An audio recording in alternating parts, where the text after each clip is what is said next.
Hello बच्चों। तो IIT JEE advance का नया नोटिफिकेशन, क्या बदलाव है उसके अंदर, आपकी प्रिपरेशन को किस तरह से वो इंपैक्ट करेगा, आज इस वीडियो में बात करेंगे। क्या हिडन मैसेज है, आईआईटी आपसे क्या कहना चाहता है।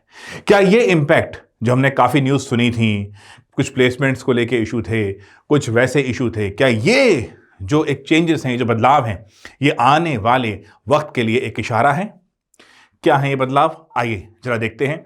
मेंस में तो बदलाव हो ही गए थे, हमें मालूम है कि वो चॉइसेस खत्म कर दी गई थी जो कोविड के टाइम पे लाई गई थी, बट एडवांस में अब क्या क्या चीजें चेंज हुई हैं, आइए देखते हैं। आईआईटी कानपुर ने ये जो बदलाव किए हैं उसमें साफ कह दिया है, देखो अभी जैसे आपके 2 अटेम्प्ट होते थे, अब ये 3 अटेम्प्ट की बात कर दी गई, आपको 3 अटेम्प्ट दे दिए गए हैं। ये खास तौर पे उन बच्चों के लिए बहुत अच्छा है जो बच्चे 12th के बाद तैयारी करते थे, जो उन सेंटर्स से थे जहां पर फैसिलिटीज बहुत अवेलेबल नहीं थी, जो घर से दूर आके तैयारी करते थे। अब उनको वक्त मिलेगा। आईक्यू उनका अच्छा होता था, टाइम की कमी होती थी, जिस वजह से वो क्या करते थे, एडजस्ट करते थे, वो कुछ और कॉलेज लेते थे। मे बी आईआईटी का सपना होता था बट एनआईटी पहुंचते थे, what ever may be the reason. अब उनके पास अटेम्प्ट और है, कंपटीशन बढ़ेगा, डेफिनेटली बढ़ेगा। तो क्या क्या बदलाव हैं और जेईई आपसे क्या करवाना चाहता है, आईआईटी आपको क्या मैसेज देना चाहता है, आइए देखते हैं। जो प्रेस रिलीज आया है आईआईटी कानपुर की तरफ से, और इसमें जेईई एडवांस में बदलाव है। एक चीज़ और है बच्चों, अगर ओलंपियाड की भी तैयारी करते हो तो ओलंपियाड के लिए भी डायरेक्ट रूट एक एंट्री का दिया गया है, उसके बारे में डिटेल साइट पे देख सकते हो, और चाहो तो मैं भी एक वीडियो डाल दूंगा, बट कमेंट में डाल देंगे तो उससे आपको मालूम पड़ जाएगा। देखो ध्यान से, अब यहां पर जो पहला दिया गया है, परफॉर्मेंस इन जेईई मेन 2025। मैं हमेशा बच्चों आपसे कहता रहता था ना कि जनवरी वाला अटेम्प्ट कंपैरेटिवली देखा जाता था कि बच्चों के लिए ज्यादा बेटर चांस होता था। अब सोचो, जिन बच्चों को ये तीसरा अटेम्प्ट देने का मौका मिल गया है, वो अब तैयारी करेंगे जोरदार तरीके से, whatever may be the reason, उनका लास्ट टाइम सिलेक्शन नहीं हो पाया था बट वो करेंगे। तो अप्रैल वाले जेईई मेन के अंदर डेफिनेटली कंपटीशन बढ़ेगा, इस पॉइंट को अंडरलाइन कर लो।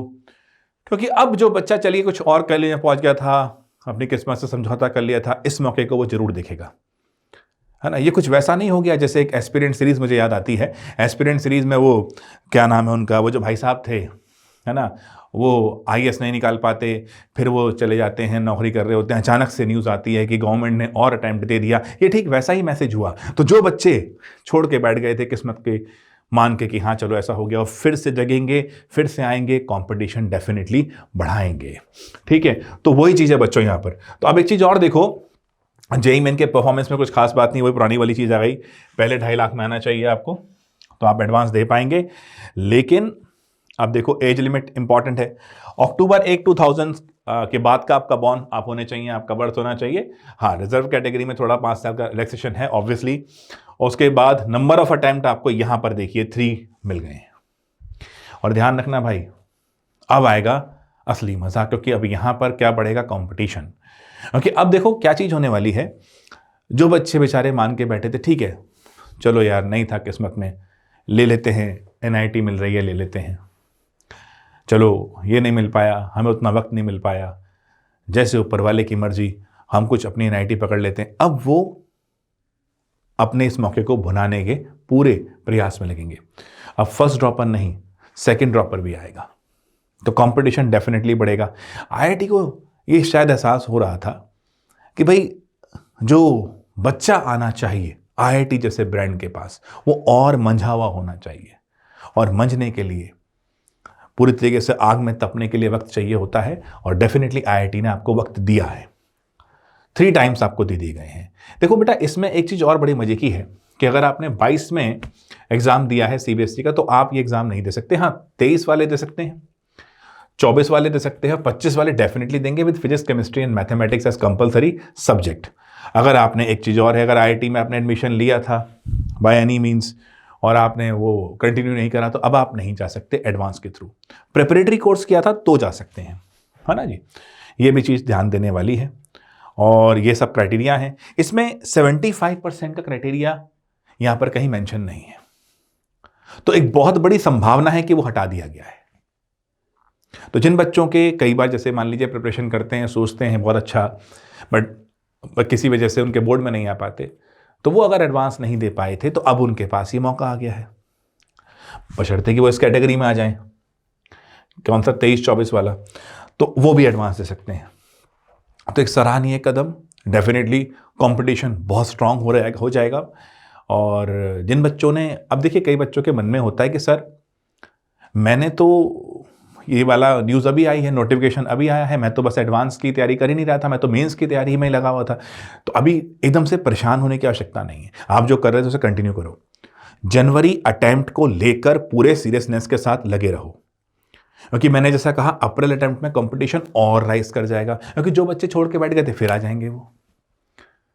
तो जनवरी अटेम्प्ट आपके लिए क्रूशियल होगा, उसको आप बहुत दिल से करें, वहां परसेंटाइल अच्छी लाइए। परसेंटाइल जैसे 12th के बच्चे हैं वो कहेंगे जी हम तो, हाँ तो कोई बात नहीं, वहाँ परसेंटाइल अच्छे लाओ, अपनी एक NIT जेब में डालो, एक कंफर्मेशन रहेगा, एक भरोसा रहेगा, एक जीत का विश्वास आएगा, है ना। तो जनवरी अटेम्प्ट, उसके बाद जो बच्चे बोर्ड में लगे हैं वो थोड़ा सा बोर्ड को वक्त देंगे, अदरवाइज एडवांस की तरफ जाएंगे। ये मौका अच्छा है। IIT सिर्फ एक कॉलेज नहीं है, ये आपके व्यक्तित्व को, आपके वजूद को आगे लेके जाते हैं, एक नया रुख देते हैं। तो अगर ये मौका मिल रहा है तो इसके लिए पूरी जान लगाओ। हाँ, जो मैं हमेशा कहता हूं, उम्मीद मत पाल लेना, मेहनत करते रहो। उम्मीद पालोगे तो परेशानी हो जाएगी, है ना। मेहनत करो, अपनी मेहनत पे पूरी जान लगाओ, मन से काम करो एडवांस के लिए। ये जो बदलाव थे 3 अटेम्प्ट वाला, ये मैंने बताया किस तरह से कंपटीशन को राइज करेंगे। वो बच्चे जो लास्ट टाइम मान लो किसी NIT में चले गए थे, इनके रैंक पीछे थे, हम जानते हैं ऐसे बच्चों को जो ऐसा हुआ था साथ, मतलब मान लो 10,000 के आसपास रैंक चला गया, है ना, थोड़ा सा नहीं मिल पाया, NIT से संतोष किया, वो फिर आएंगे विद स्ट्रॉन्ग फायर पावर आएंगे, तो वो भी सीट ब्लॉक करेंगे, तो कंपटीशन डेफिनेटली बढ़ेगा। तो नीड नॉट टू वरी, अपने आप को इंप्रूव करो, इस बड़े हुए कंपटीशन के अंदर भिड़ो, इस लड़ाई में जाओगे तो एक अच्छे वॉरियर बन के ही आओगे। All the best.